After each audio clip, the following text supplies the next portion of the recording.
Bem, nós estamos, então, aqui reunidos para mais um capítulo do nosso estudo, no caso, um livro introdutório chamado A Tradição Sabedoria, que apresenta aí uma introdução mais sistemática da filosofia esotérica, ou como é proposto aqui, introdução ao estudo comparado de filosofia oriental e ocidental. E um dos itens que aparece como muito relevante é a chamada lei de ação e reação, que é um dos pontos comuns a todos os darshanas indianos, ou escolas, sistemas filosóficos indianos, seguem os Vedas, inclusive o budismo, que não é exatamente ortodoxo nesse ponto, mas também adota essa filosofia do karma. O fato é que é vista nessa perspectiva de abordagem teosófica como uma lei da natureza, expressa no seu nível mais concreto por Isaac Newton, quando dizia: a toda ação corresponde uma reação igual em sentido contrário. Então, nós nem sempre vemos a ação e a reação. Por exemplo, quando uma pessoa empurra uma parede, ela é, por sua vez, empurrada com a mesma força pela parede. Só que se ela tiver com patins, quem vai se deslocar é ela, porque elimina ou restringe significativamente o atrito que a prendia ao solo. Se, porém, forem dois patinadores, os dois vão se afastar um do outro. Tá? Ao contrário, se nós empurrarmos uma geladeira ou algo que tem rodinhas e nós não estejamos nesse ponto, com rodinhas mais firmes no chão, aí aquilo que nós empurrarmos tende a se deslocar. Então, em certos casos, dependendo do atrito que é transferido ao solo, nós vamos observar a ação, vamos observar a reação, ou ambas. Está certo? Mas o fato de nós vermos ou não a ação ou a reação não significa que a lei não esteja atuando em ambos os sentidos. Apenas o efeito pode estar temporariamente encoberto. Mais difícil, talvez, seja compreender quando nós não estamos tratando com seres inanimados, mas com seres vivos. E aí nós podemos, por exemplo, compreender algo da acumulação do efeito do pensamento e da emoção, como no caso do ser humano, e ver que uma pessoa não adoece só por circunstâncias de contágio. Porque, por exemplo, o bacilo de Koch está na atmosfera o tempo todo, mas nem todo mundo está tuberculoso. Então, em que condições ele vai se sentir à vontade e se alojar? Então, o doutor Luiz Chiosa, então professor de psicologia na Universidade de Buenos Aires, chamada Universidade de Salvador, em Buenos Aires, nós citamos aqui a página 82, afirma: hoje em dia suspeita-se que todas as doenças têm ligações profundas com o lado emocional. Veja que isso é ainda da primeira edição da década de 80, mas ainda estavam recém-suspeitando, quando no Oriente, há milênios, o yoga, por exemplo, trabalha com a relação de reciprocidade do corpo e da mente. Suponho que vocês saibam que recentemente eu lancei a minha tese de doutorado em forma de livro na versão completa com abordagem teosófica, onde esse aspecto psicossomático é realçado. Mas, se o Ocidente recém-suspeita, insisto em dizer que no Oriente isso é conhecido há milênios.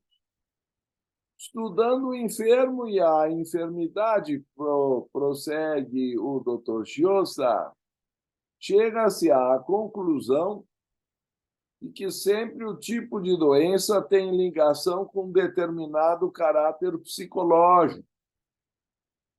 E então, a emoção que beneficia o surgimento do infarto do miocárdio sempre será diferente do fator emocional que conduz ao câncer. Na verdade, essas duas doenças não costumam ser simultâneas ou ocorrer na mesma pessoa. Mais raro ainda é uma pessoa ter câncer no coração, e quando ocorre, geralmente é já em estado avançado de metástase. O câncer primário no coração é alguma coisa extremamente rara e enciclopédica, teórica, é raro de se encontrar. Parece que o tipo de doença, portanto, que leva a essa autodestruição e desvio do crescimento celular pela índole do câncer, que eu atribuo nesse similar, talvez, a Escorpião e a Plutão, pela natureza da vibração, é distinta do Leão, que rege em astrologia o coração e o Sol, e, portanto, é o centro da vida. Mas o coração é uma miniatura solar que irradia nutrientes e calor para o corpo, enquanto bombeia assim o sangue, com alguma analogia ao Sol, que irradia luz e calor e energia para todo o sistema solar, incessantemente. É como um centro de vitalidade e energia do sistema. Daí alguns dizerem que nós somos, na verdade, estrelas em treinamento, em formação, em crescimento, e ainda irradiamos energia opaca, mas chegado o momento do nosso crescimento, poderemos irradiar a luz propriamente dita. Então, essa já é uma demonstração mais difícil, mas a verdade é que os gregos diziam que os heróis depois viravam estrelas no céu. E nessas tradições está a simbologia de que a alma do homem é imortal e que o seu crescimento é o de algo, o seu futuro é o de algo cujo crescimento e esplendor não tem limites. É uma posição fundamental, uma das verdades propostas no Idílio Lótus Branco e clássicas na abordagem teosófica. Então, não é no crescimento do estágio humano, ou mesmo na perfeição de um Cristo ou de um Buda, que a evolução acaba. A proposição terceira da doutrina secreta leva esse processo de evolução muito mais longe, como estamos aí a sugerir. Mas esse é tema do capítulo 6, então eu não quero me antecipar à sequência lógica e pedagógica. Mas isso sem dizer, e esse é um ponto importante, que o karma e a reencarnação são, até certo ponto, leis gêmeas ou mutuamente dependentes. Então, nós podemos mencionar, por exemplo, aquela frase de Muthuswami, que nesse ponto é muito lógica, e que citamos nesse capítulo e também na nossa tese, porque vê fundamentação no yoga e na filosofia oriental, quando Muthuswami afirma que existe essa mútua relação entre o karma e a reencarnação. E a maneira como ele faz, eu acho muito interessante. Ele afirma: o karma cria a necessidade da reencarnação, porque nem sempre numa vida vai dar tempo para receber todos os retornos. E esta reencarnação provê o espaço e a possibilidade para o cumprimento ou a quitação do karma. Então, é justamente porque o tempo se torna infinito, ou porque as oportunidades não ficam cerceadas, que o karma poderá ser resgatado a seu devido tempo. Agora, como que nós vamos ter a justiça divina se cumprindo se uma pessoa A mata a B não tem mais como retornar? Ela está fora do cenário. Aí alguns empurram este assunto para que seja resgatado em mundos purgatoriais, pós-morte. Existe, é claro, alguma repercussão emocional, como vimos no plano astral, pós-morte, e mesmo no celestial, dependendo se a questão é mais de débito ou crédito. Mas um ponto essencial a compreender é que a energia física é resgatada no plano físico.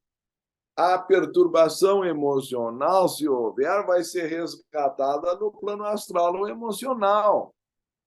Em cada mundo, o do mental e suas intenções no plano mental.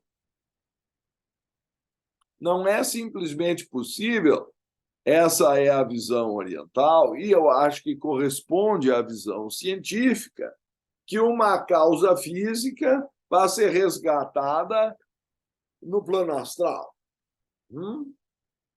Não sei se me faço claro. E, por isso, em cada mundo a soma tem que ser zero, para que a harmonia não seja perturbada. É por isso que, embora haja um efeito de reciprocidade entre o pensamento e a emoção, se a causa for física, ela acabará produzindo resultado físico. Agora, o pensamento e a emoção acumulados não vão produzir efeito físico imediato, ele vai ter que ter um tempo de, vamos dizer, acumulação, que na linguagem das escrituras sagradas, por exemplo, o Dhammapada budista, se apresenta como amadurecimento, enquanto que na Bhagavad Gita e outros tratados similares se fala muito em fruto da ação, ou seja, há um processo de criação do fruto desde que vamos supor, a flor é fecundada até que o fruto apareça. Então, vamos chamar isso de frutificação a partir de uma suposta semeadura ou polinização. Então, depois é que virá a colheita do fruto. Não sei se isso fica claro. O doutor Chiosa prossegue na sua análise da psicossomática, quer dizer, quando uma causa mental começa a produzir efeito físico, ele afirma não se adoece de tuberculose só por causa dos micróbios. É aquilo que eu dizia, que o bacilo de Koch está por aí, mas nem todo mundo é tuberculoso. Os micróbios atacaram este enfermo porque um conjunto de fatores, entre os quais, invariavelmente, o fator emocional, favoreceram este ataque. Um familiar deste enfermo pode ter morrido na época que o micróbio o atacou, por exemplo. Então, o que uma coisa tem a ver com outra? Baixa imunidade, porque a pessoa está emocionalmente perturbada. A respiração fica curta, o que já se verificou ocorrer nos deprimidos. Esse é o ambiente menos oxigenado, ou praticamente anaeróbico, em que o bacilo de Koch se sente à vontade para proliferar. Então, vai ser nos ápices pulmonares dos deprimidos que não se exercitam, que respiram curto. Vejam que o yoga faz o contrário, tenta produzir respiração profunda, justamente para produzir uma condição de pensamento mais elevado. Então, de novo, estamos trabalhando com essa reciprocidade entre o corpo e a mente, mas uma vez estabelecido um efeito físico, ele tem que ser resolvido também fisicamente. Agora, Hahnemann já dizia que a alma adoece antes do corpo. Me refiro ao Dr. Hahnemann, o pai da homeopatia. Então, essas coisas estão entrelaçadas e o corpo físico costuma ser, pela lei de causa e efeito também, uma espécie de para-raio das emoções desgovernadas. E eu arriscaria dizer mais que o corpo físico é um amortecedor das emoções e favorece a meditação enquanto estamos encarnados, porque as emoções ficam um pouco mais controláveis, dado que talvez 90% da sua intensidade seja dissipada na mortalha de carne. Para sentir uma emoção física, nós precisamos acelerar batimento cardíaco, descarregar adrenalina, ou sei lá, que outros, dependendo da emoção, que outros hormônios no organismo, a estimulação do sistema nervoso, eventualmente vasoconstrição, vasodilatação, um fica pálido, outro fica vermelho, descarrega efeito, às vezes, no intestino, no estômago.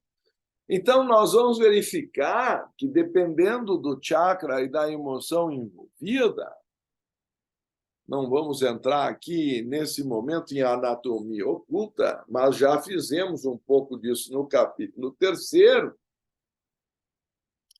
nós vamos ver que cada plexo solar corresponde a uma glândula, cada plexo nervoso, por exemplo, o solar corresponde à glândula da suprarrenal. Isso tudo, para quem gosta do tema, está no livro Os Chakras de Leadbeater, pela editora Teosófica. Diagramas, etc. e tal. Vocês vejam que um dos problemas do estudo da teosofia é que ela se interrelaciona com tantos assuntos que é difícil até manter pedagogicamente o tema em foco, que hoje é a lei de ação e reação. Então, nós estamos tentando mostrar que não era por acaso que o Castro Alves e outros grandes poetas do século XIX, antes de se descobrir aí a tal da penicilina, morriam de amor, né? Mal de siècle, aquela coisa da depressão, daquela ingrata que me abandonou, e músicas Tornei-me um ébrio, e etc. e tal, do século passado, com variantes do Valdir Soriano E eu não vou entrar aqui em músicas que vendem, porque a gente ri, mas vendem. Então, porque as pessoas querem entrar nessa emoção de fim de mundo, de que a vida não tem mais sentido, né? Senão não venderia, eu acho. A pessoa está pagando para ouvir aquele dramalhão. Então, vamos ver que, uma vez que a pessoa entra numa certa frequência emocional, ela gosta daquilo, nutre aquilo, começa a produzir um círculo vicioso de causa e efeito e acaba produzindo, talvez, frutos físicos. Porque se uma pessoa está ansiosa nesse momento, ela aciona o sistema simpático e parasimpático. E aí ela começa a jogar ácido clorídrico no estômago, haja ou não alimento ali. Por isso que dizem para a pessoa que já está com algum tipo de acidez, quando não é o caso de uma úlcera, já é o estágio seguinte, que ela tem que se alimentar a cada tantas horas, porque senão ela vai entrar em autofagia, enfim, vai começar a se digerir a si mesma. Mas por quê? Porque a ansiedade está produzindo ácido clorídrico. E aí o pessoal vai e toma um antiácido. Tudo bem, resolve por algum tempo, mas se o estado de ansiedade continuar, né? Eu estava vendo aí uma amiga que chegou a fazer uma cirurgia aí na válvula hiatal, ou sei lá, com aquela síndrome no estômago, refluxo. Mas 90% dos males do estômago, ou mais, são todos movidos por medo e ansiedade, como eu estou tentando explicar. Se a pessoa resolver o problema emocional, talvez não precise mais do antiácido. Mas é comum a pessoa continuar ansiosa e aumentar a dose do antiácido. Daqui a pouco ela está com uma úlcera porque nem o antiácido segura mais. Mas a causa real é mental. Mental e emocional, certo? Então, não é que seja uma injustiça ou que Deus não gosta da pessoa, por isso ela desenvolveu uma úlcera, ou uma vingança ou punição divina. Não vamos colocar as coisas nos termos próprios. Existe uma lei de causa e efeito.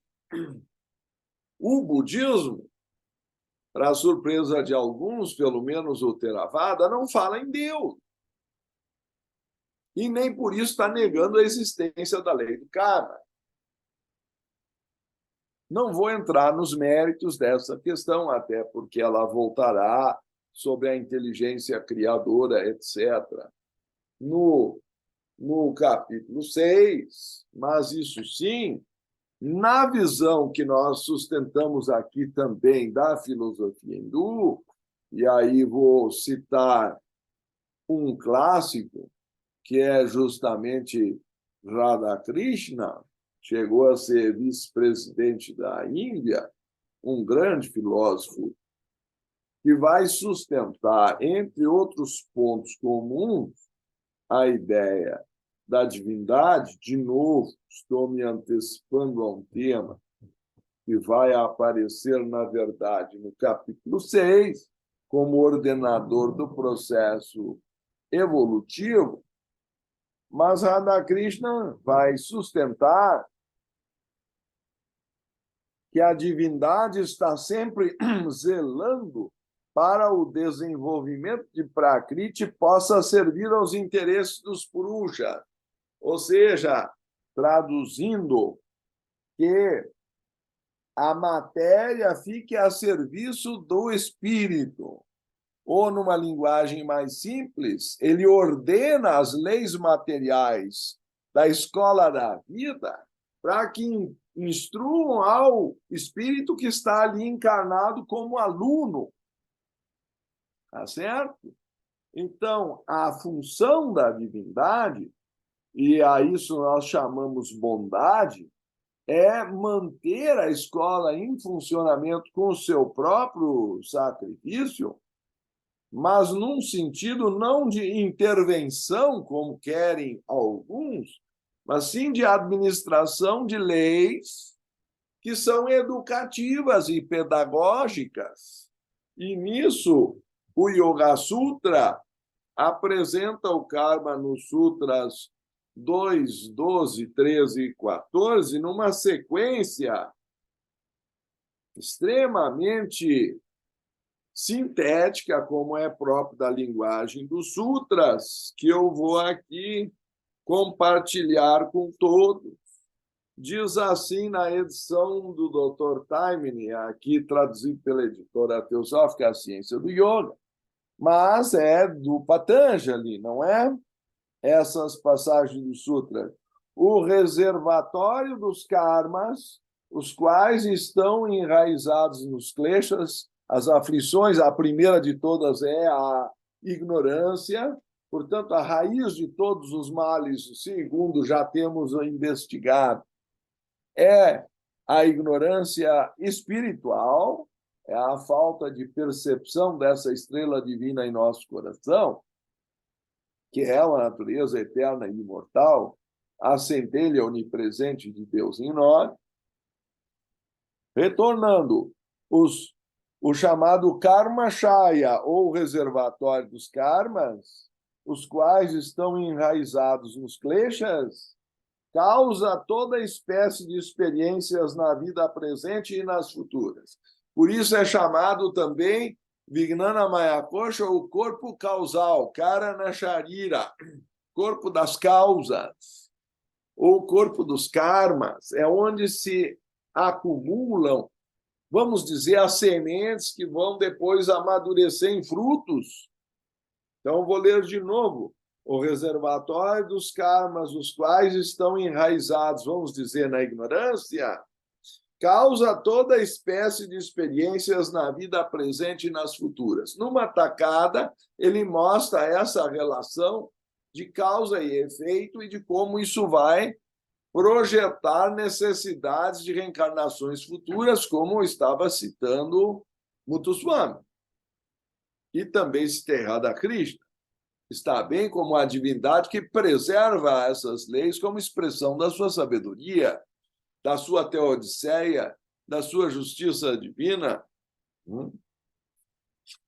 Na sequência é dito, enquanto a raiz estiver ali, quer dizer, enquanto a pessoa for ignorante da sua própria essência e destino espiritual, precisa amadurecer e resultar em vidas de diferentes classes, duração e experiências. Aí nós vemos o karma acontecendo. E como o karma regula isso? No 2.14. Elas terão, elas quem? As vidas, terão alegria ou tristeza como seu fruto, conforme sua causa seja virtude ou vício. Então, se a atividade for virtuosa, virá alegria. Se a atividade for viciosa, produzirá tristeza. Isso é a linguagem mais simples. Também se encontra em Gálatas 6:7. Na escritura cristã, não vos enganeis, porque de Deus não se zomba. Tudo que o homem semear, isso também ele colherá. Então, nós estamos aí, assim como no capítulo anterior, nós encontramos 5 ou 6 citações das tradições sobre reencarnação, tá? E citamos, como suponho, lembrem, a iniciar pela citação da Bhagavad Gita, da tradição hindu, essa vou citar novamente, porque talvez seja das escrituras sagradas a mais explícita, tal como o homem que, despojando-se de suas vestimentas velhas, toma outras novas, de igual modo o morador do corpo, que seria a alma, o derrim, despojando-se dos corpos gastos, entra em outros que são novos, porque a alma imortal ela vai tomando novos corpos, como quem troca de roupa. Então, a expressão mais clássica se encontra na tradição hindu, Bhagavad Gita 2.22. Também no budismo nós citamos muitos nascimentos atravessei no ciclo da vida e das mortes. Em vão procurei o arquiteto da casa da vida e da morte. Que miséria nascer e renascer sem fim. Conheço-te agora, ó arquiteto. Os desejos são motivadores desse processo. Não mais construirás a casa, quebradas estão as vigas ou as paixões, desabou a comieira, destruída a ignorância. Quer dizer, tudo isso se enraiza no fim na ignorância espiritual ou a avidya. É o primeiro nidana do budismo. Livre está a minha mente, pois cheguei à extinção dos desejos ao imortal nirvana. Então, aí consegue completar o ciclo da vida e da morte e se desprender dessa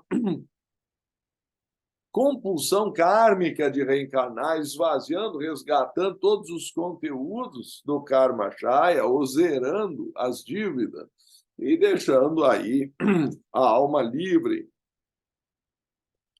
Dirão alguns, bem, mas isso é do Extremo Oriente. Então, vamos pegar aqui da tradição judaica a Bíblia Sagrada, a Sabedoria 8, 19 e 20, atribuída a Salomão, Velho Testamento.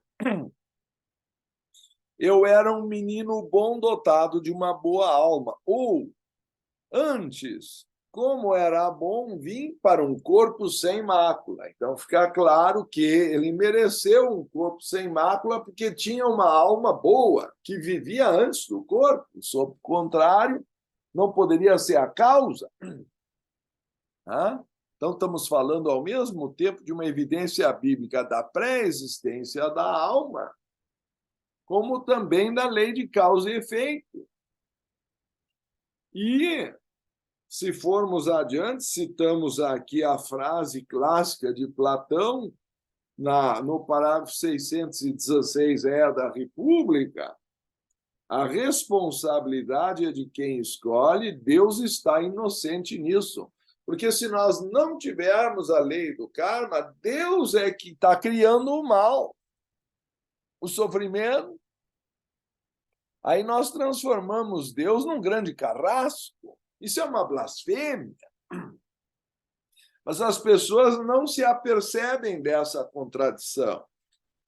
Particularmente no cristianismo, que perdeu a reencarnação, pelo menos no nível mais popular e exotérico das tradições religiosas cristãs, salvo exceções, e há linhas do cristianismo que permitem, preservam, como a Igreja Católica Liberal, o seu sentido esotérico.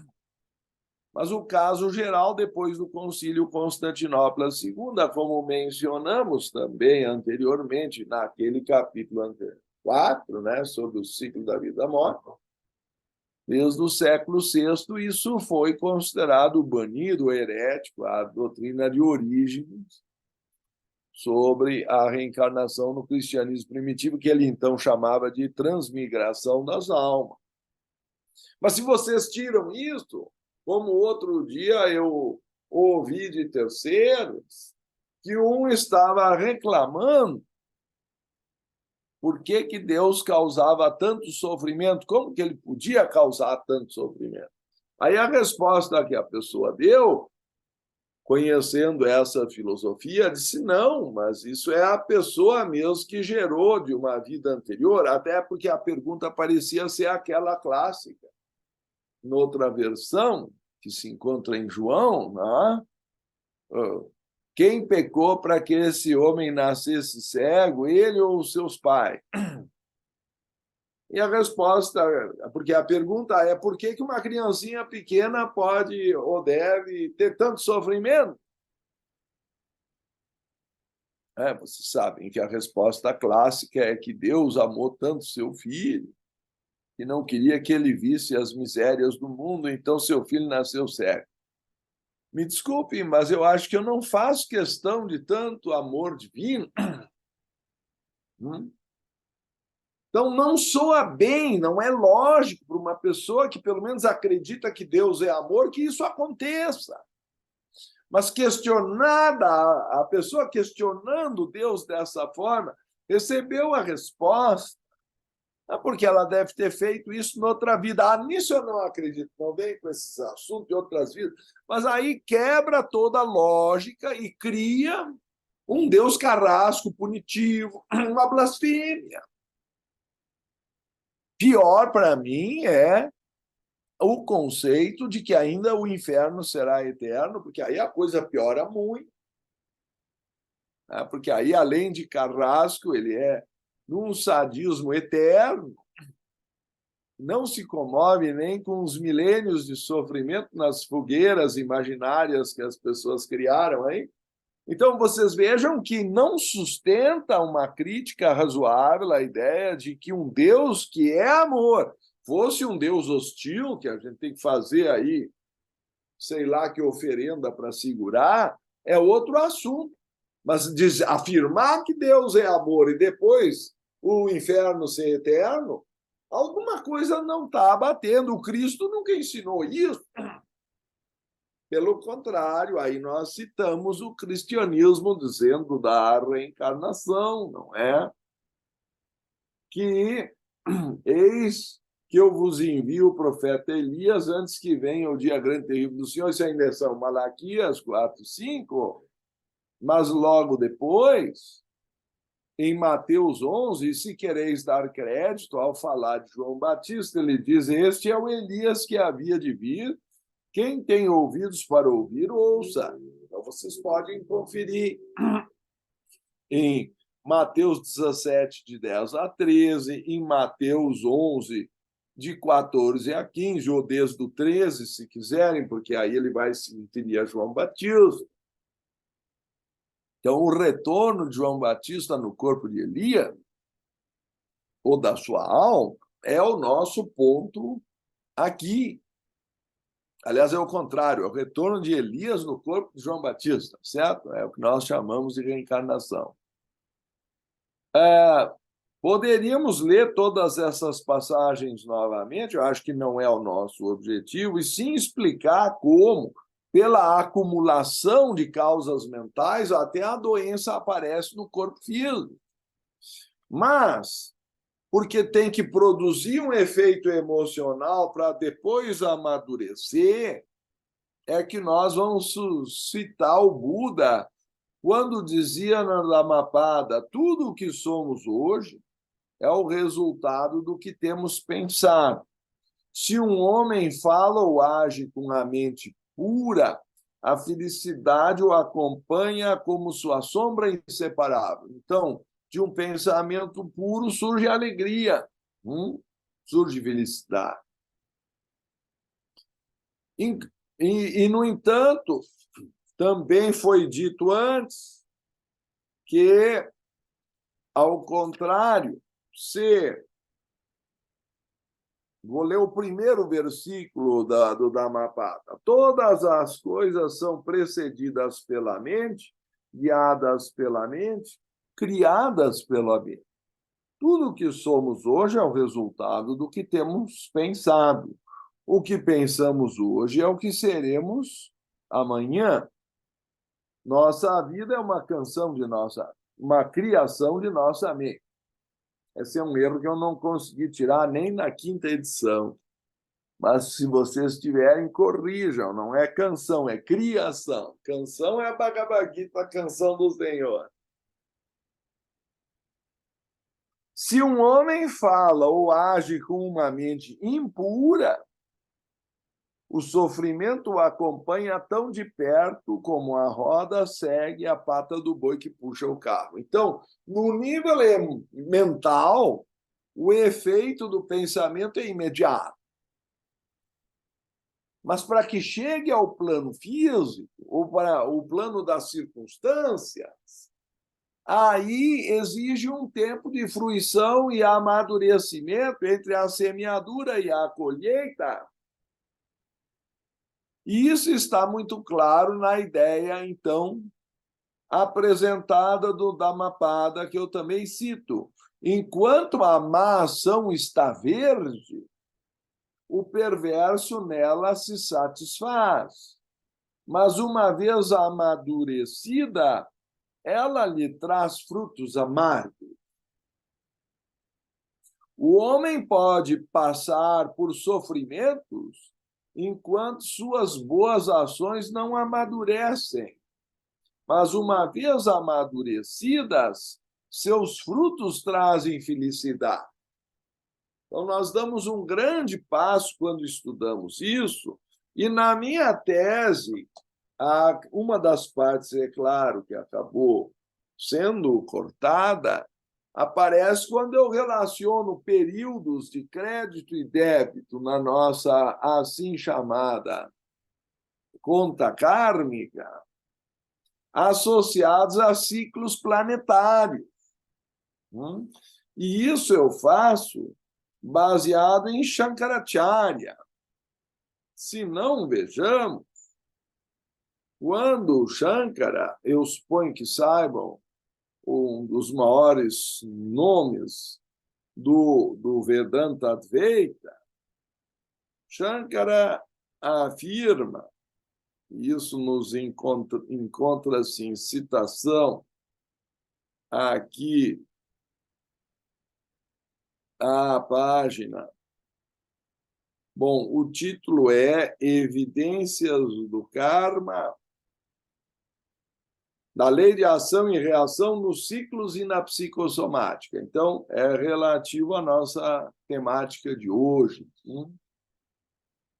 E, nesse caso, Shankara afirma, comentando o Sutra de aplicar Samyama à estrela polar, que obtém-se o conhecimento das estrelas e seus movimentos, Yoga Sutra 3.29, Leggett faz a tradução de Shankara no comentário que afirma que essa aplicação de Samyama, ou meditação perfeita sobre a estrela solar, aprenderá, no caso, o meditador, os movimentos dos astros, como eles convergem e como se separam.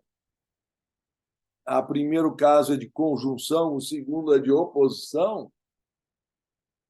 Como, nesse momento, esse planeta se opõe àquele e como ele passa a ser subjugado, e então, dessa forma, ele surge novamente, pode ser até visto em forma de eclipse, né? Por esses meios, ele passa a conhecer, por exemplo, a boa e a má sorte dos seres vivos. Então, Shankara está mostrando a relação entre o karma, os astros e os destinos. Está certo? Essa é a visão oriental, que entende que a astrologia pode ser usada para, em algum grau, demonstrar a existência da lei do karma. Eu sustento isso também no meu livro A Ciência da Astrologia, os Códigos Mistérios. Mas como haverá pessoas pouco interessadas no aspecto desse mecanismo celeste, desse relógio cósmico, que tem os ciclos de crédito e débito associados aos planetas, e tem gente que, como diz, não acredita, mas não é uma religião, é uma questão de estudo e verificação. Então, nós estamos propondo como uma ciência, não, é claro, a astrologia popular, mas, enfim, estamos mostrando que na cultura do Extremo Oriente, na Índia, esses conceitos são inseparáveis. O karma maduro se apresenta no mapa astral da pessoa.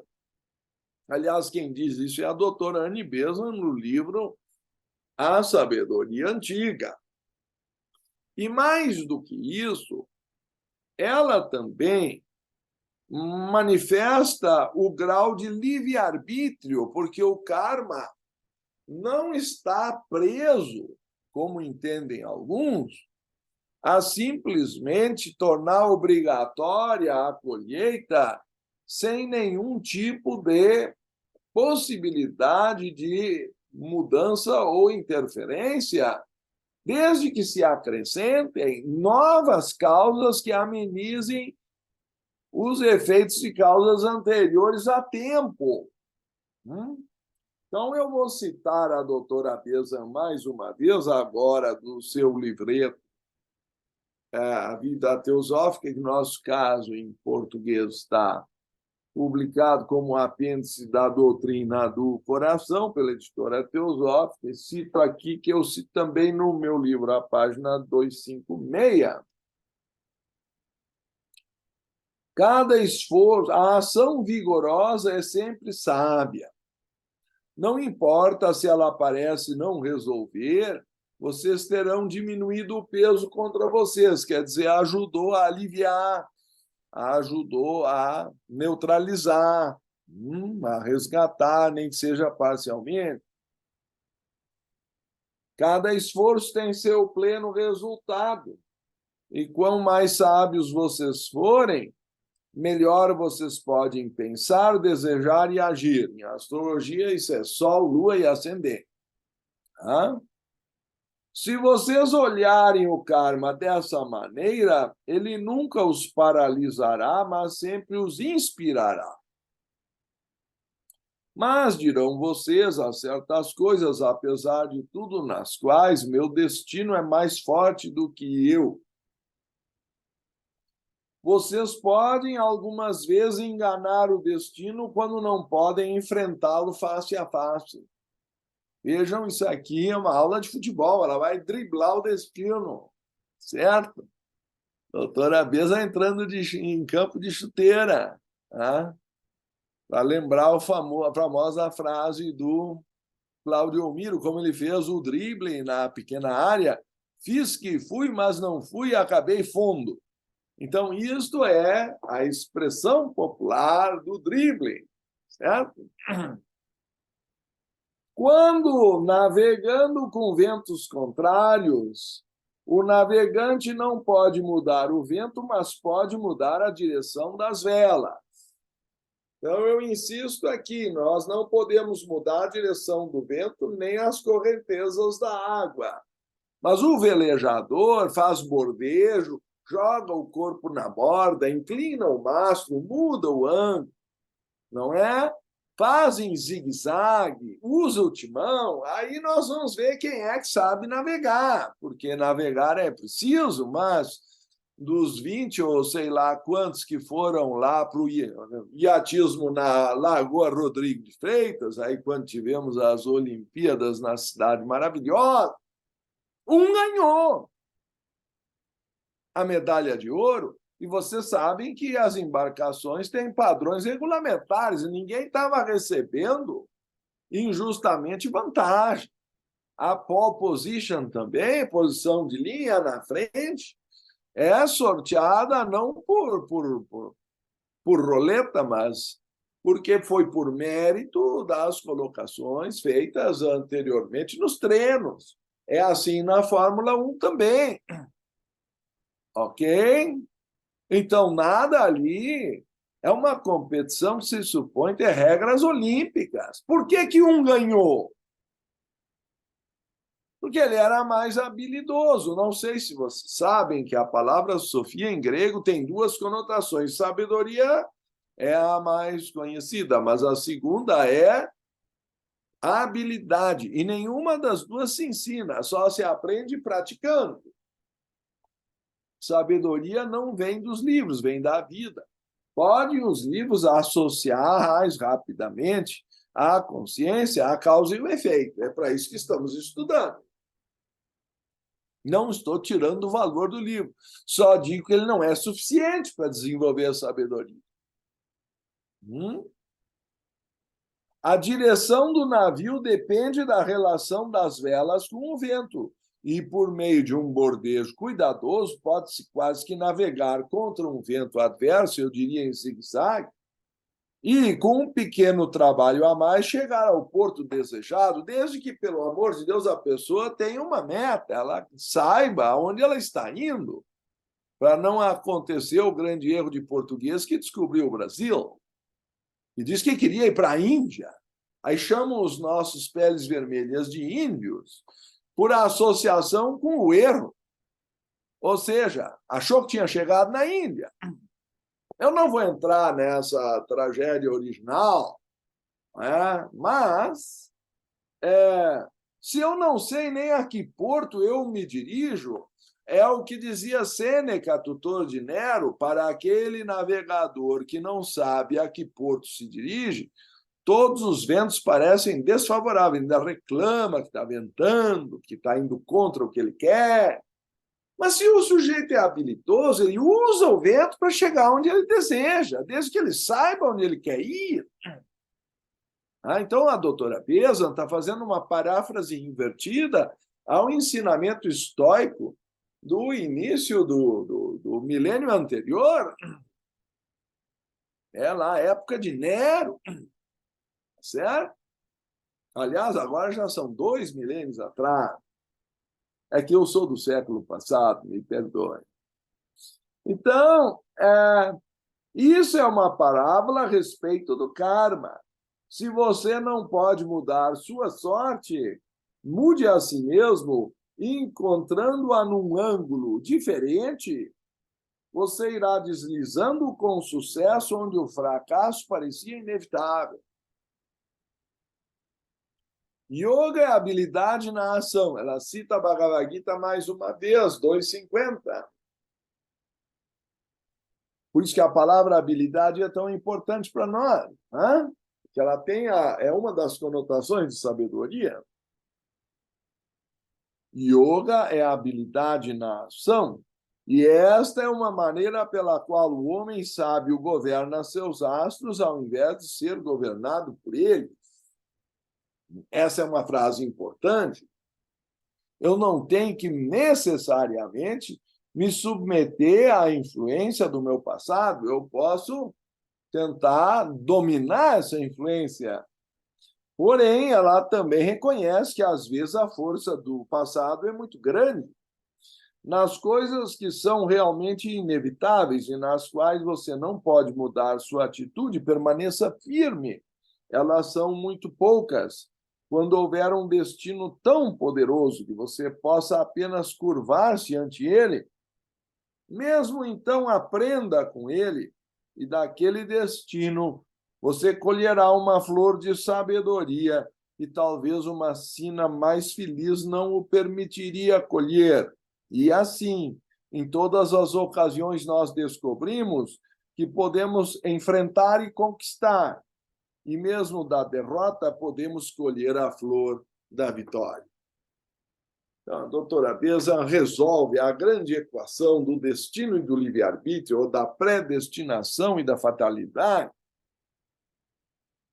de um lado, ou fatalidade de um lado, e a liberdade ou livre-arbítrio do outro, por meio de uma analogia com o iatismo, onde há uma composição vetorial de forças que se somam ou subtraem ou se compõem vetorialmente de modo a produzir uma resultante. É isto que justamente vai se dar com as linhas dos ventos, das correntezas d'água, representando forças que impulsionam o veleiro, e da habilidade de usar a vela e compor o leme ou bordechar, enfim, talvez até remos, por que não? Enfim, todos os componentes que pode se usar para introduzir novas forças. Outra maneira é perguntar assim: suponhamos que uma pessoa está dormindo numa canoa, que é conduzida livremente pelas águas. Cairá ou não na cachoeira que existe logo à frente? A maioria já quer botar todo mundo cachoeira abaixo, tal, já morreu. Né? Mas sempre é possível despertar a tempo. O problema é que o indivíduo está dormindo, e tá? A função do astrólogo, do sábio, do santo, é tentar acordar a criatura antes que o karma que é acumulado se torne maduro. Então, tem 3 tipos de karma. O agamya karma, ou informação, tá? O chamado também kriyamana, o sanchita karma, que é o karma acumulado do passado, e o karma maduro, ou prarabdha karma, no presente.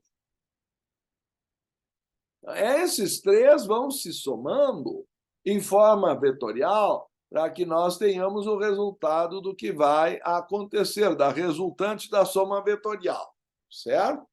Nada está totalmente previsível ou pré-estabelecido. Mas isto sim, se a pessoa continuar dormindo, o astrólogo acerta a previsão. Porque há uma inércia que leva, obviamente, a canoa à quina da cachoeira. Ainda dá para dar o berro ao liudiano. Aí então cai lá para baixo e faz aquele filme todo. Mas se supõe que se a pessoa despertar antes, ela possa pegar os remos e levar a embarcação de volta ao cais, ou se não tem remos, nadar até a margem. Eu espero que não fique esperando o Tarzan passar no cipó da 5 para levar a pessoa. Então, tem gente que também fica esperando que Deus proverá e não faz nada. Se nós compreendemos o encadeamento de causa e efeito, nós estamos criando os nossos próprios destinos. É isso que a teosofia tem a nos ensinar. Não vamos pôr a culpa em Deus. Deus está inocente nisso. A responsabilidade, diz Platão, é de quem escolhe. Isso é realmente a essência da questão da lei do karma. Claro que podemos entrar em vários outros detalhes, o capítulo, obviamente, é muito mais longo, mas vou ler aqui mais uma passagem da doutora Bento da Sabedoria Antiga. Em caso nenhum, o homem pode sofrer pelo que não praticou, mas se aparecer uma ocasião imprevista de se livrar de uma obrigação passada, é bom que o faça livrando-se para sempre deste encargo. Aí entra um quarto componente chamado karma coletivo. Então, numa coletividade, seja uma família, uma comunidade, um país, às vezes há causas da coletividade que influenciam, podendo acelerar ou retardar alguns resgates kármicos do indivíduo. E na medida em que ele tiver fatores pendentes de outras vidas, ele acaba tendo fatores que deveriam estar acumulados para vidas futuras sendo antecipados para essa. É isso que às vezes é chamado por Blavatsky de karma imerecido para essa personalidade, como consta na chave para a teosofia, e eu tento explicar melhor no item 5.3 da minha tese, mas que, na verdade, deve ser interpretado não como uma ação injusta, mas como uma aceleração de karmas que estavam acumulados e amadureceram antes da hora por influência coletiva. Não sei se isso fica também claro. Então, já temos 4 tipos de karma. O karma acumulado, o karma maduro, o karma em formação, esses 3 individuais, e mais a interação com diferentes fases ou esferas do karma coletivo, que pode ser familiar, pode ser de uma agremiação, pode ser um karma da profissão, pode ser proveniente de um casamento. Você sabe que a gente pega o karma ao casar, a gente vai ter um sogro e uma sogra. Enfim, tem uma série de fatores, são motivos até de piada, mas são elementos que se agregam por associação coletiva, quer dizer, de terceiros, e acabam começando a fazer parte da nossa vida. Se vocês não conhecem a experiência, casem. Então, aí vocês vão saber o que eu estou falando. É a famosa pergunta feita a Sócrates pelo discípulo. Sapientíssimo Sócrates, devo ou não casar? A resposta de Sócrates é mais sábia ainda, né? Aí caracteriza o grande mestre. Se, meu caríssimo discípulo, se casares, te arrependerás. Se não casares, também te arrependerás. Então, nós estamos aqui para experimentar, mas sempre que a pessoa deixa de fazer uma coisa, ela fica depois questionando se ela tivesse feito. E se ela fez, ela então fica questionando se ela não tivesse feito. Mas, na verdade, nós estamos aqui colhendo o fruto das nossas escolhas. É assim que o indivíduo vai sendo instruído pela escola da vida e não pela teoria. Depois, doutora Bezan faz uma relação muito importante, porque isso aqui abre reflexão para a libertação, que é Nishkama Karma, ou ação sem desejo de recompensa, quando se renuncia aos frutos da ação. Porque é o desejo que liga a reação ao indivíduo. Então, ela diz, citamos a página 86, por sua vez citado dos estudos aí, no caso, estudos sobre a consciência, atraímos para nós tudo quanto desejamos, e o desejo de possuir o objeto ata um laço entre o objeto e o desejador.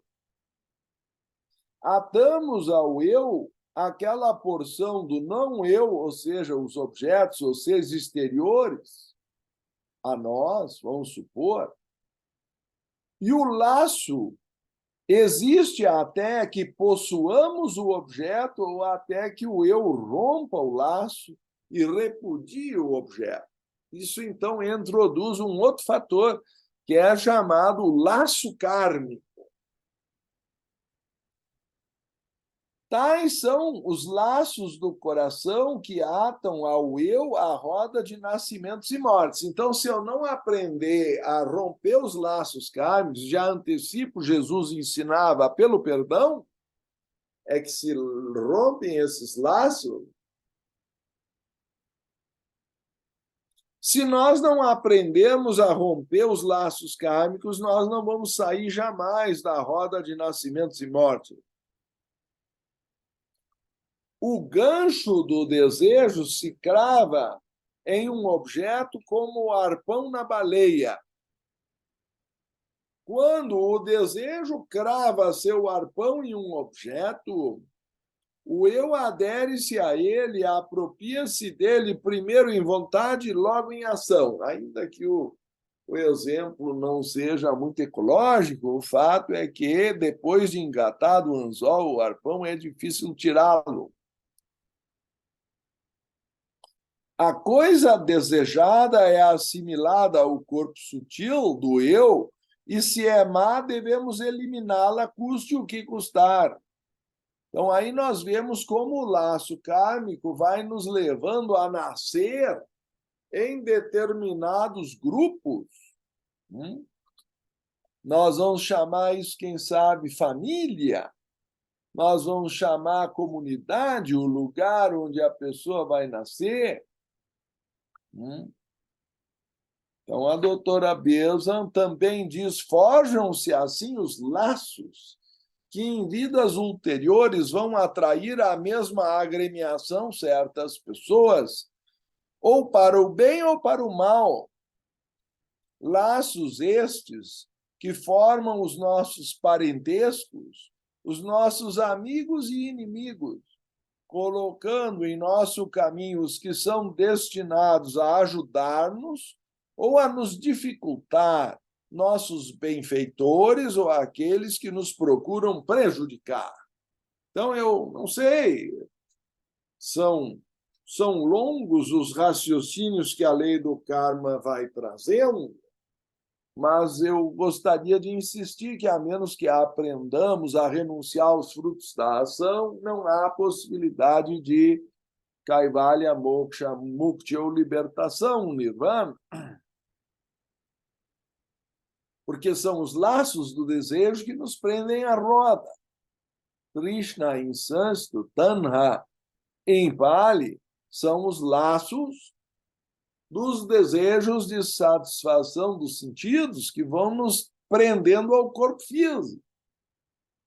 ou seja, a roda da reencarnação. Tudo isso alinhavado e estruturado a partir do primeiro nidana, que é a vidyā ou a ignorância. O resto vai vindo por consequência.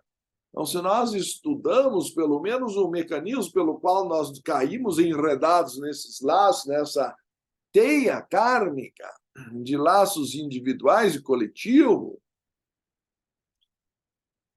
Dr. Abezan prossegue dizendo: na verdade, os caminhos do karma são justos.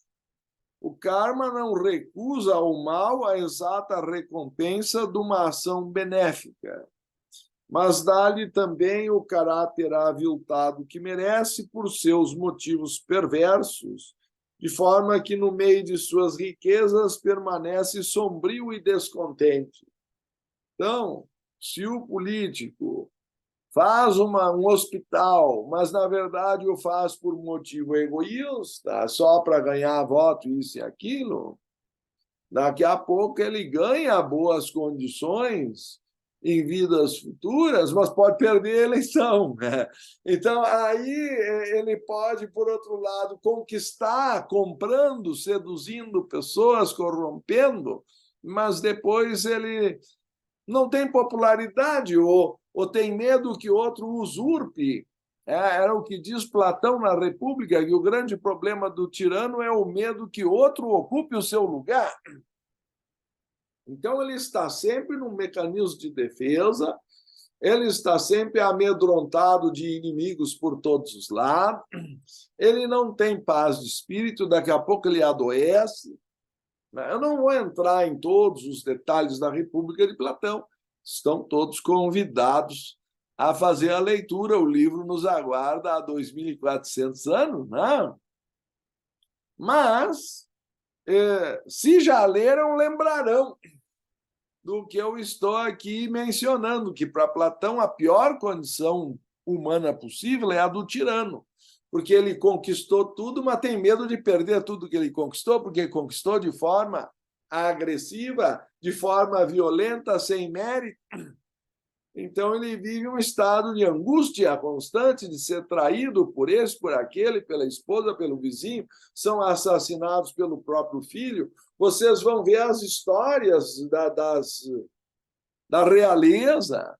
É uma história de venenos, assassinatos, de ter que botar o escravo a experimentar a comida antes, porque a pessoa está sempre sob ameaça de morte. Né?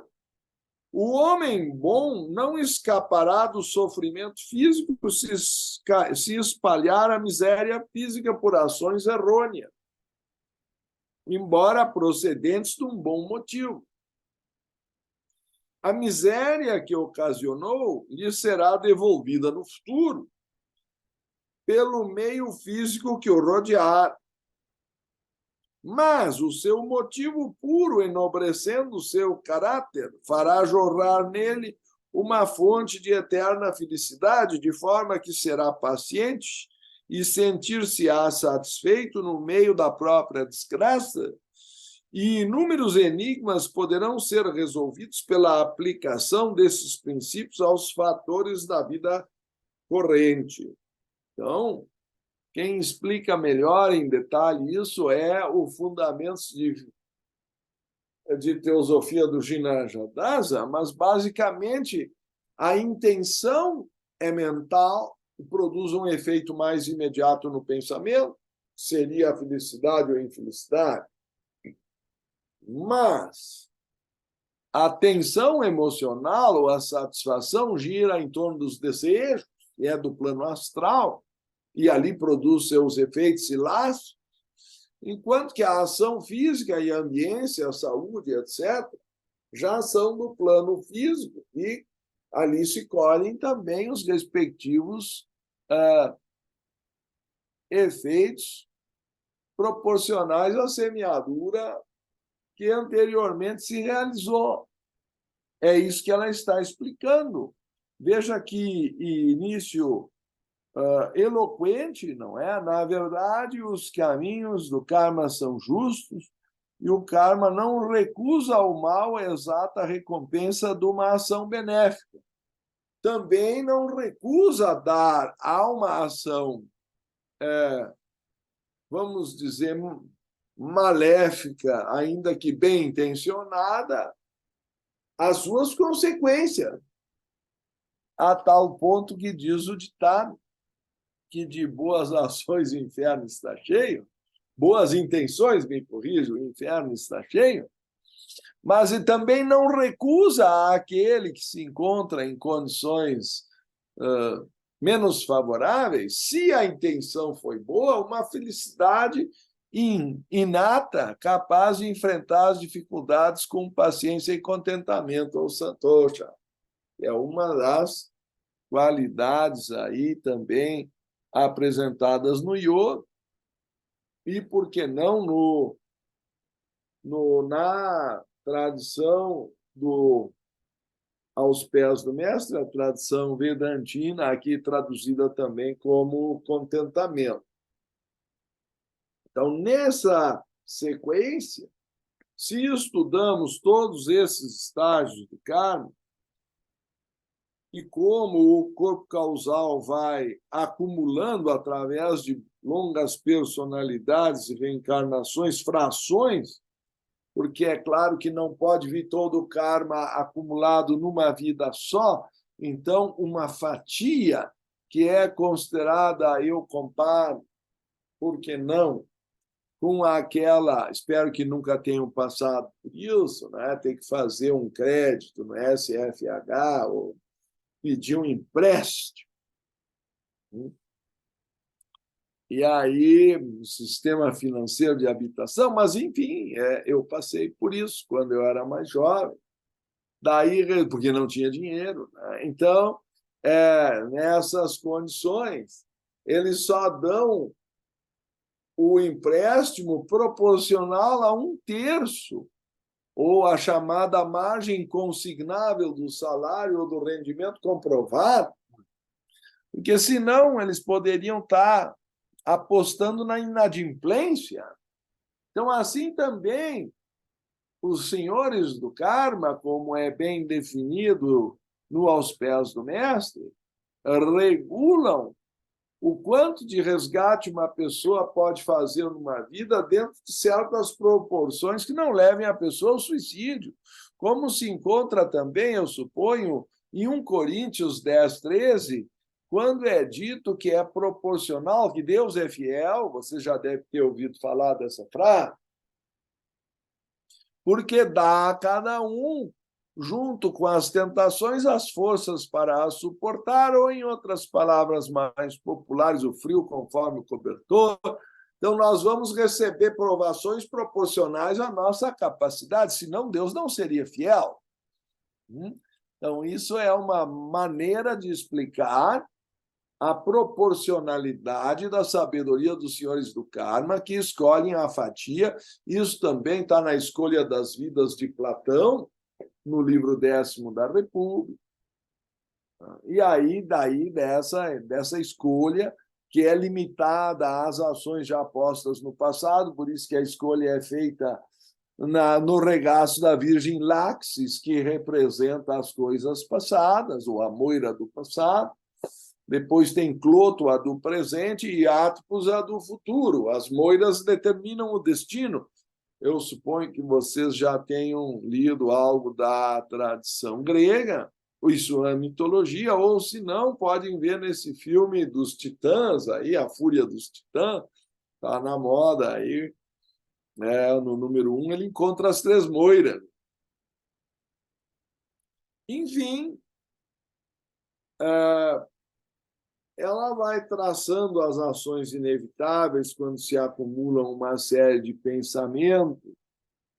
Enquanto lhe sobra tempo para pensar, sua escolha é livre, porque ainda pode se opor ao antigo pensamento com um pensamento novo, destruindo gradualmente a tendência primitiva pela renovação constante de pensamentos contrários. Mas, se as primeiras vibrações da alma, em resposta à excitação, devem conduzir ao fato, então o poder da escolha não mais existe, ou seja, a pessoa já reage automaticamente, é o que eu chamo a lei do tomate, tá? Então, automaticamente, a pessoa já se joga cegas ali. É aqui que reside a solução do antigo problema da fatalidade do livre-arbítrio. Vejam que frase. Pelo exercício, o homem, pelo exercício do seu livre-arbítrio, vai gradualmente criando fatalidade. Então, ela livremente traça esses pontos do exercício da dimensão da liberdade que nós temos,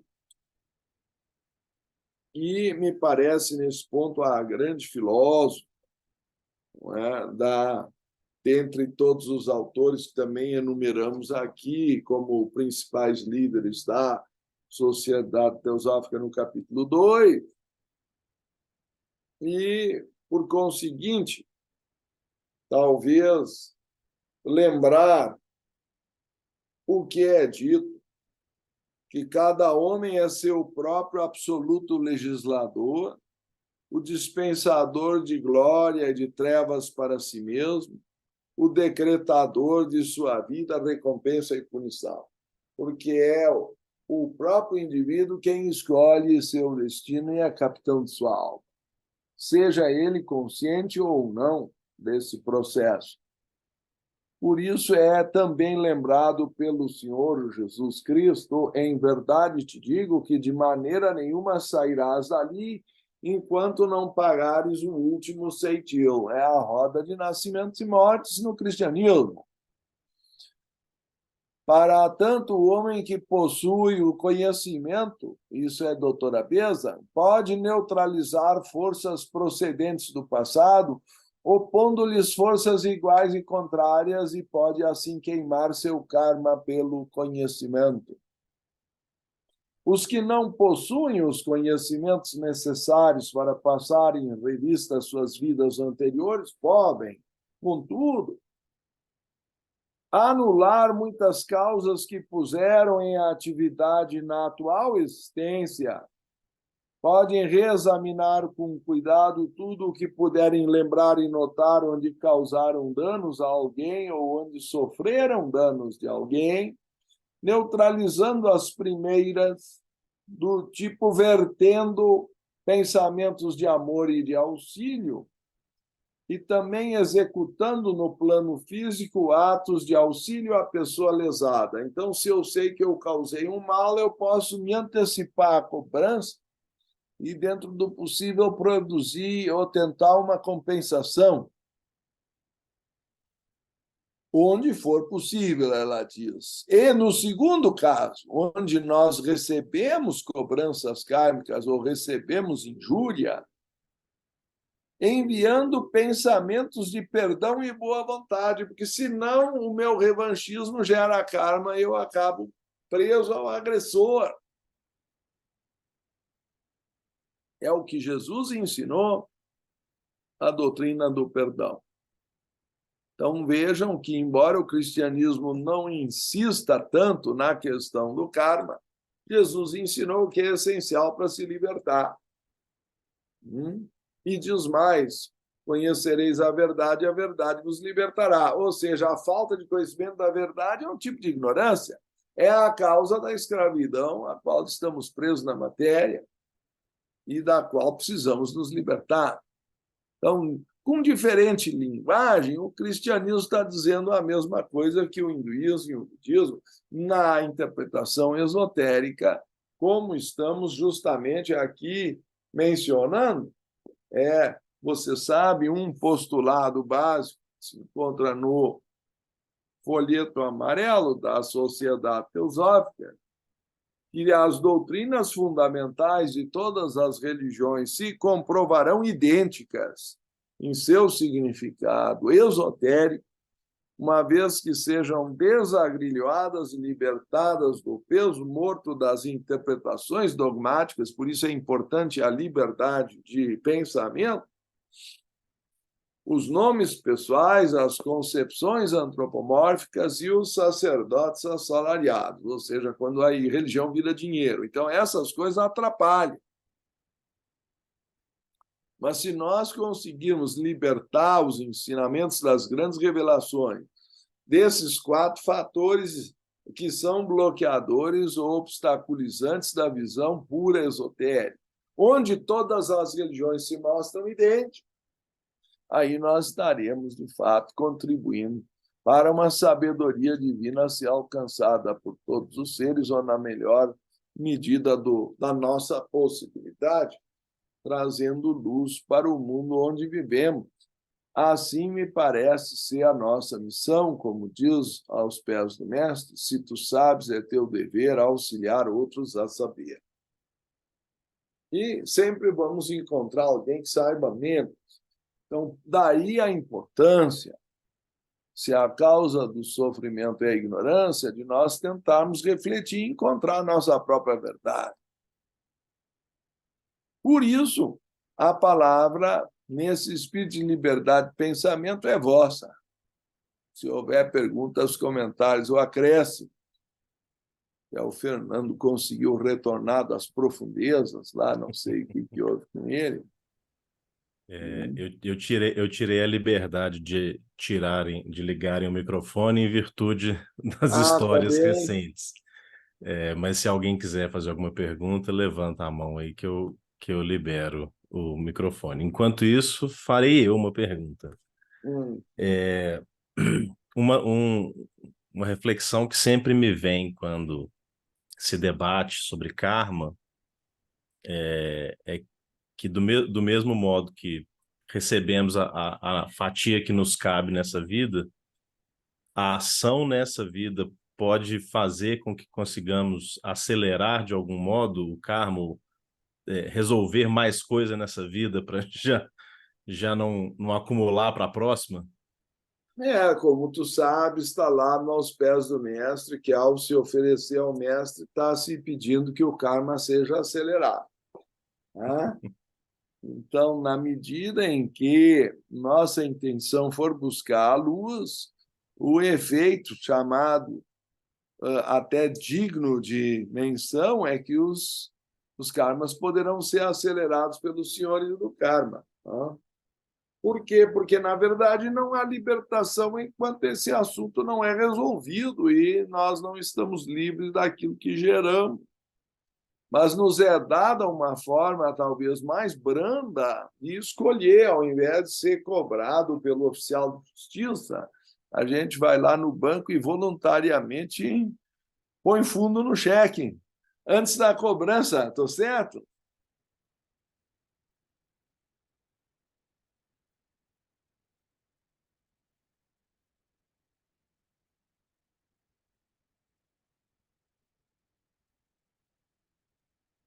Bom, se ninguém levantou a mão, acho que A dá para Vani entender que não levantou, há agora se ela perguntas. quer perguntar, eu não Ah, sei. quer? Então, Ali ela. aí, ó, perfeito.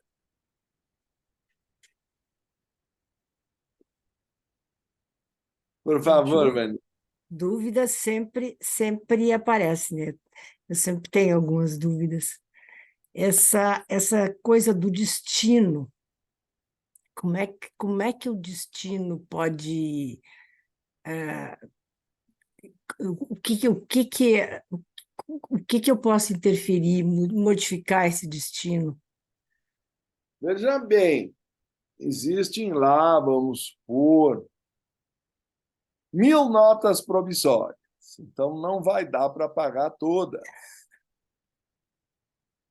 Então, a menos que tu faça que nem o assalto a banco lá, que, no fim, o Joaquim saiu mais pobre porque ele disse no saco que eu roubei tinha várias promissórias, semana que vem pago a última.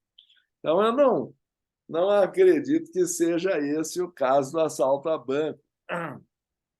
Mas o caso geral é que temos dívida.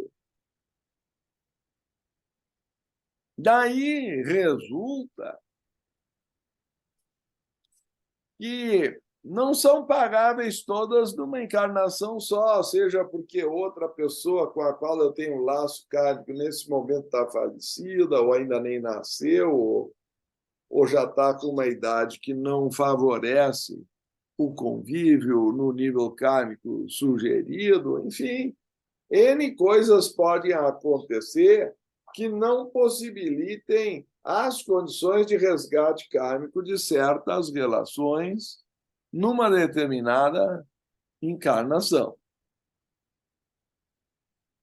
Então, vamos supor, vou fazer o cálculo assim, que de 1.000 promissórias se imaginou que tu vai resgatar 50 nessa vida. Certo? Quem é que toma essa decisão?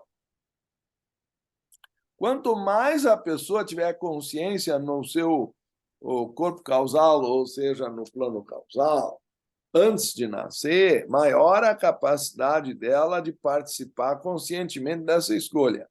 Se ela, porém, ainda for subdesenvolvida a ponto de estar deitada eternamente em berço esplêndido e não conseguir exercer o seu discernimento para fazer essa escolha, e isso tem diversos graus de despertar ou não, os senhores do karma vão ter que praticamente fazer toda a escolha por ela. Então, são entidades arcangélicas representadas na Bíblia pelas 4 bestas lá da roda de Ezequiel e os lipicas com múltiplos olhos, anotando tudo que as pessoas fazem. Então, são figuras simbólicas. Então, na medida em que eu sou inconsciente, essas forças vão escolher por mim. E aí eles vão, como um gerente de conta bancária, escolher dentro de uma fração que seja pagável. É o que eu estava explicando há pouco. Senão eles não estão apostando na inadimplência daquela alma. Porque se a pessoa chegar ao suicídio, esse não é o objetivo deles. Aí não houve aprendizagem, houve até... Aí vai dar juros, correção monetária, vai contar o contrário. Então, há uma dosagem de prazeres e dores numa vida, de modo que haja um equilíbrio. Eu citei 1 Coríntios 10, 13, dizendo que Deus é fiel porque ele ajusta, na versão popular, o frio com o cobertor. Tá? Mas o fato é que uma fatia, nesse caso eu propus de 1.000 tirar 50, é uma pizza grande, aquela fatia passa a ser o teu destino nessa vida. Isso Platão diz que é costurado no indivíduo, tá? Aí tu vais ver como que Cloto e Áticos costuram a alma com aquele destino. Aí, ao nascer, os astros estão lá naquele momento para fazer a costura dos ciclos, porque tu vai entrar no ônibus ou no trem numa certa estação, e a partir dali a trajetória é conhecida. A menos que tu pule pela janela, o que também não vou recomendar, mas aí seria o suicídio. O cara entrou na estação X, a próxima que ele pode sair é a Y. A gente já sabe a trajetória. Então, aquilo passa a ser um karma maduro. Aí deixou de ser acumulado, agora virou uma trajetória do ônibus. Se depois tu quer mudar, tu tem que pular fora numa estação, isso pode ser outra encarnação, ou tu vai tomar outro ônibus para outra direção. Tá certo? Mas dentro de um certo tempo, os astros te prendem a uma certa situação de ciclos nos quais tu não pode escapar totalmente. Aí começa a questão de como tentar amenizar os efeitos que já foram semeados, e sobre isso nós comparamos com o iatismo. Isso não é um assunto simples, porque se tu está num caiaque, numa ladeira abaixo, lá numa montanha, tu pode ter o remo do tamanho que tu quiser, que naquela velocidade não vai servir para nada. Agora, se for um lago tranquilo, aí com o remo tu leva para onde tu queres. E entre esses dois extremos, tem todos os graus de tempestade, ventania. Navegar não é tão simples, senão o Titanic não tinha afundado. E diziam Então, que ele era insubmergível. quanto mais consciência eu tiver quando eu nasci, mas eu posso, em vez de 50, pagar 100, 200. Ah, sim, exato. Isso também está lá no parágrafo 48 aos pés do mestre, não é na parte lá, ou não é no 44, me corrijo, na parte do contentamento, não é? Oferecendo-te a ele, pediste que o teu karma fosse acelerado, e assim, em uma ou duas vidas, resgatarás o que de outro modo poderia estender-se por mais de uma centena delas. Então, no mínimo, está valendo 50. Para maior proveito, porém, deve suportá-lo contente e alegremente. Então, porque senão começa a gerar outros karmas de se sentir injustiçado, o indivíduo acaba blasfemando a Deus e, enfim, dizendo que Deus é culpado, é o que eu citei lá. Os caras conseguem dizer que a culpa é de Deus, estão dizendo que Deus está criando o mal. Pelo contrário, ele administra condições para as pessoas conseguirem resgatar e sair do lamaçal onde se jogaram. Deus está Outra, inocente. outra pergunta é por que, que Deus nos fez ignorantes? Bom, aí nós vamos entrar numa questão mais profunda. Por que, que é necessária a evolução? Bom, isso é tema, em grande parte, do capítulo 6, que nós vamos estudar na sequência. E eu acho até que já foi alinhavado com o Alan a data disto, se tu me ajudas, que aqui já,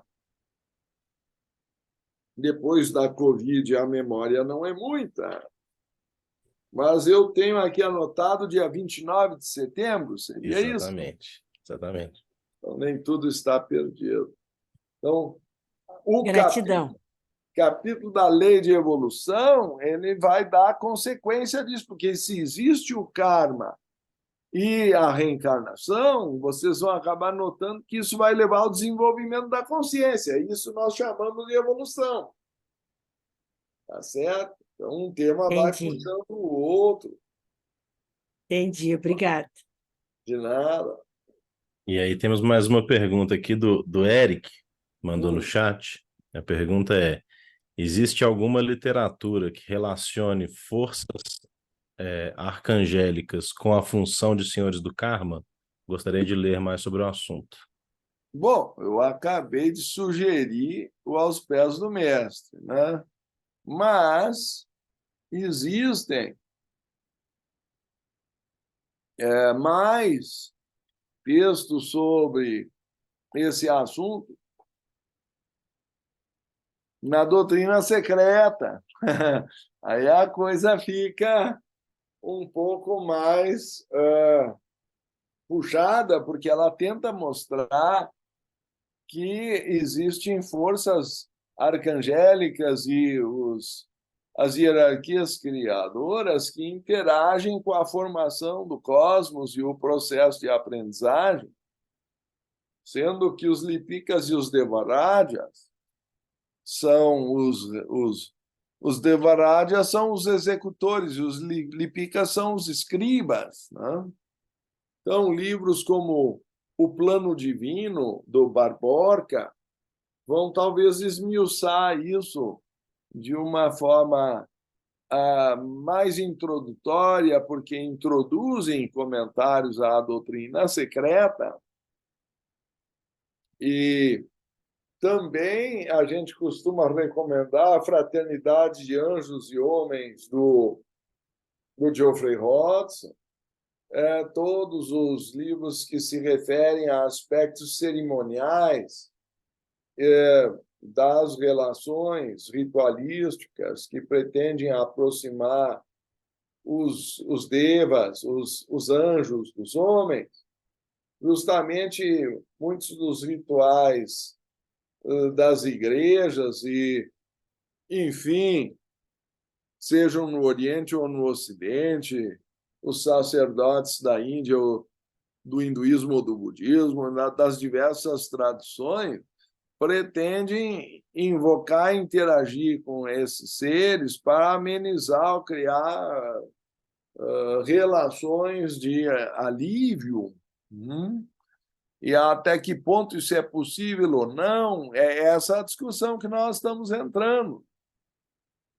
Se eu posso gerar novas forças que amenizem as anteriores.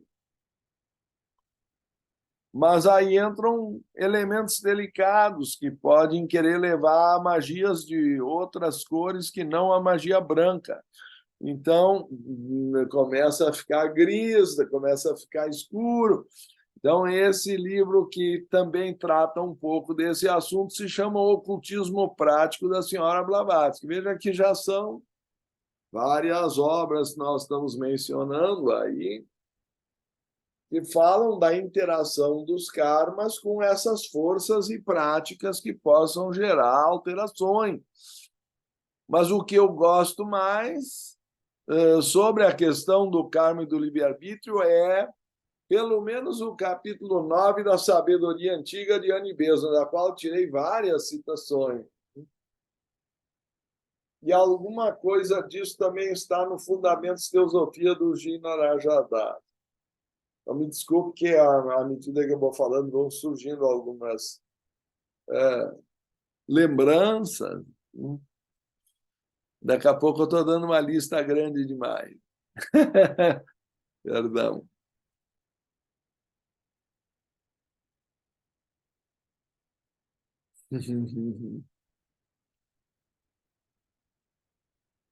Considerando, então, adiantado a hora, eu acho que podemos fazer a nossa meditação de encerramento, não é verdade? Observando nossa respiração suave e profunda.